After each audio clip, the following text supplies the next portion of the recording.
Hey YouTube, Common Collector here, and today we are here with Mike, our first place locals. So, Mike, you're playing Tri-Brigade today. How'd you do? I did pretty well. I went 3-0 in the feature match at the end. I beat Common Collector here on Drytron. Sure did. You know, when you open up the hand traps, it's pretty good.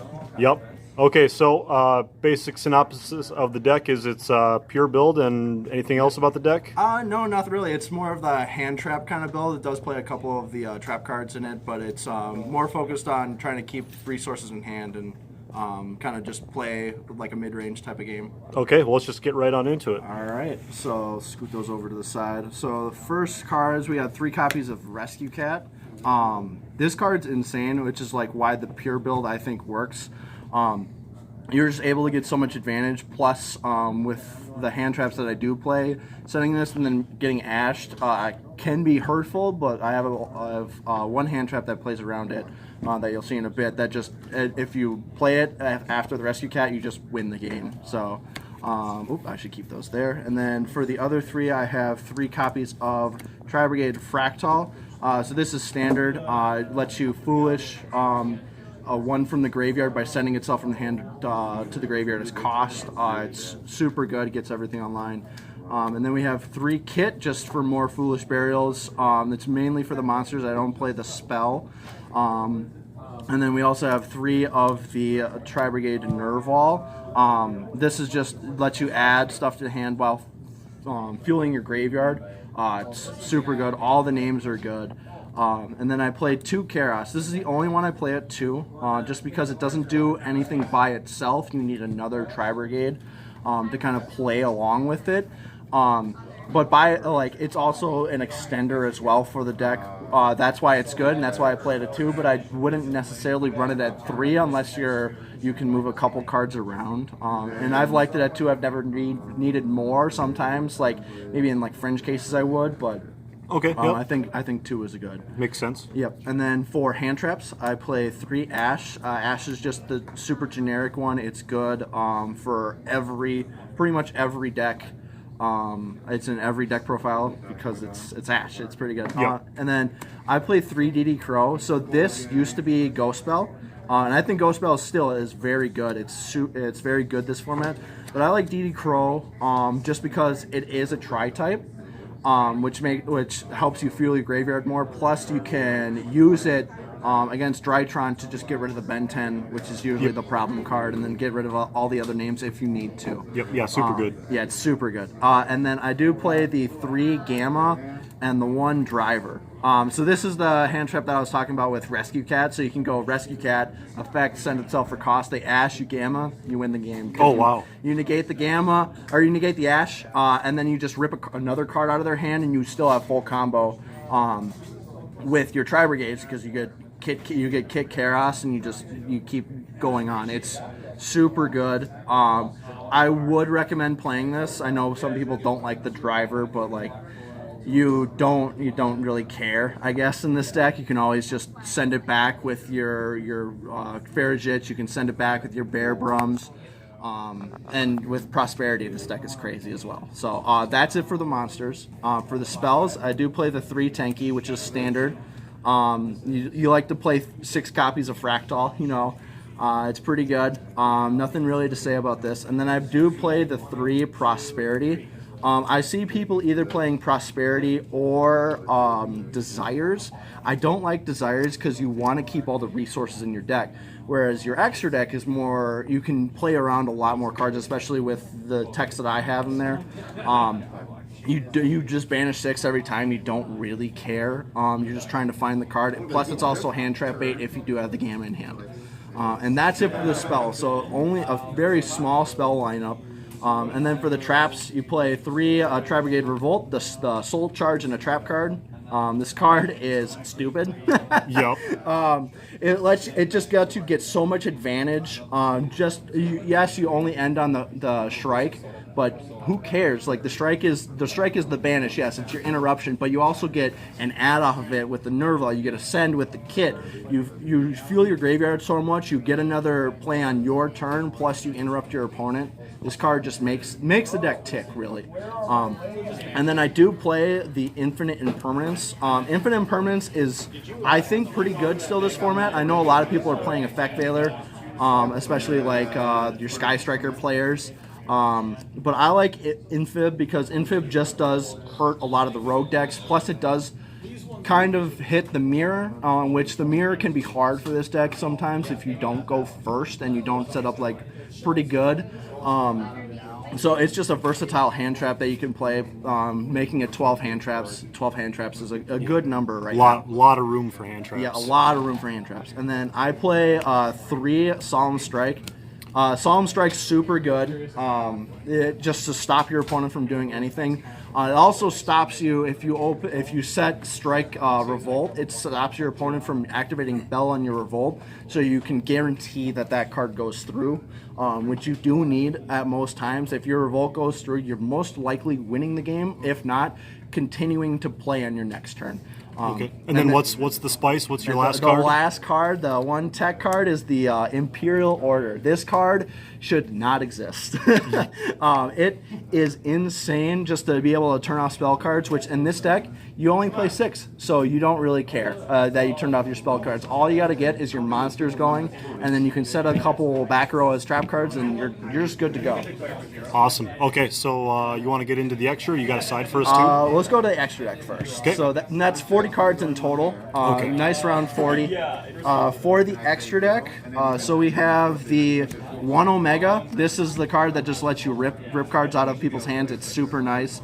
And then the 1 Almirage, you do need to play the 1 just because sometimes you open up hands where it's just like you have a Kit or you have a Nerval in hand and you have no other try names. This at least turns on your plays where you can get into the Fractal and keep fueling your graveyard for if you do have Revolt in hand, you can at least keep playing on your next turn. And then I do play 2 copies of Farragut. I like playing 2 because sometimes you need to go into both of them. Very rarely do you, but you at least need 1. So 1 is always usually one of my prosperity targets. You usually go into 1 on your first turn anyways. And then I do play the 1 Bearbrum. I've seen this also at 2, but I only like 1 because usually you only need to search for it once. And you can usually chain block it with the Farragut so that you can get this off. And also, this card made Tri-Brigade Tier 1. Being able to search for Revolt, card's pretty good. Yep. And then I have just the 1 Rugal. You do need a Tri-Brigade name to go into for Link 3, because sometimes you only can go into 3 for your Revolt, and you'll need to get more resources into your hand, and this gives you all those resources back into the grave, plus this.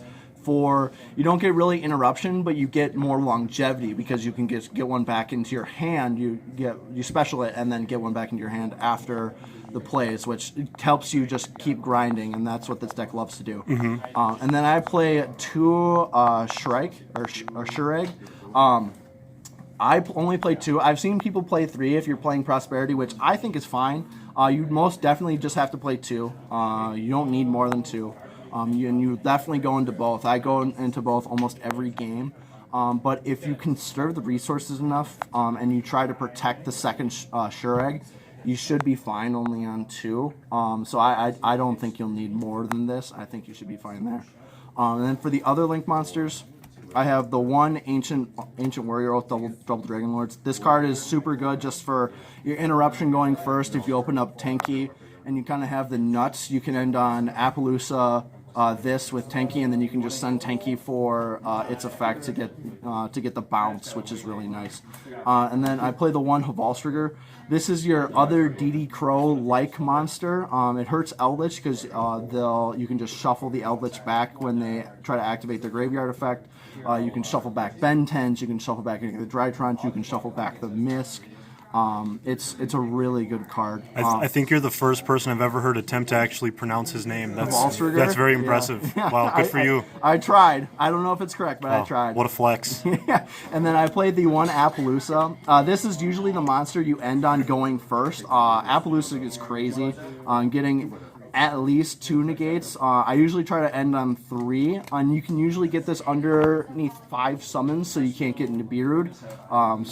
This card, it's really nice to have going into it. And then I do play the 1 Axis Code Talker. Okay.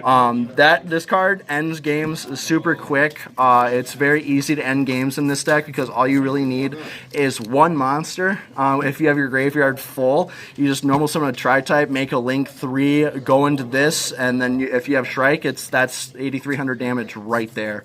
And then I play for the techs. These are like 3 flex spots I like. So I like to play a little Zeus package with Sky Cavalry, Centura, Downward Magician, and of course Zeus. The Sky Cavalry Centura is good. I've seen and I've tried playing the I think it's number 68 Ronin, the Beast Warrior Ronin guy. He's good, and you get a huge token from it. But I like this one because it can't be destroyed by battle, so you can just you can ping into anything. If you take life points, oh well, it can't be destroyed. And then you can just overlay for Downward and then overlay for Zeus to at least get 4 mats on it. And usually a 4-mat Zeus can usually end the game.